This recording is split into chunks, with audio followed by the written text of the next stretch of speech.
કાલે જે વિછિયા પોલીસ સ્ટેશનમાં જે અપ્રિય ઘટના બની તે સંદર્ભમાં પોલીસે ત્વરિત કાર્યવાહી કરીને એફઆઈઆર દાખલ કરી છે. આમાં ટોટલ 84 લોકોના 84 જેટલા લોકોના નામજોગ ફરિયાદ દાખલ કરવામાં આવી છે. આમાંથી 60 લોકોની અત્યાર સુધીમાં ધરપકડ કરવામાં આવેલી છે.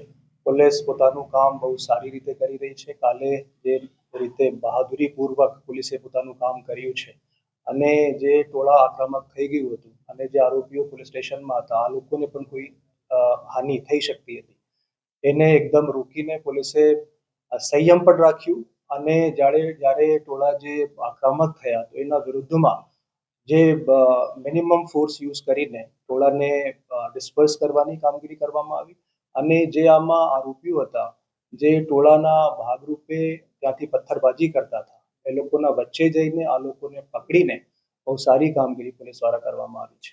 જે આરોપી જે કેદ કરી છે એ આરોપીને કોર્ટમાં લઈ જવામાં આવ્યા હતા, અત્યારે હાલ જેલમાં છે કે?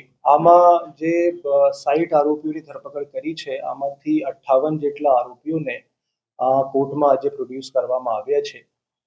58 લોકોના જેલ વોરંટ ભરી દેવામાં આવ્યું છે અને આ લોકોને ગોંડલ જેલ હવાલે કર્યું છે.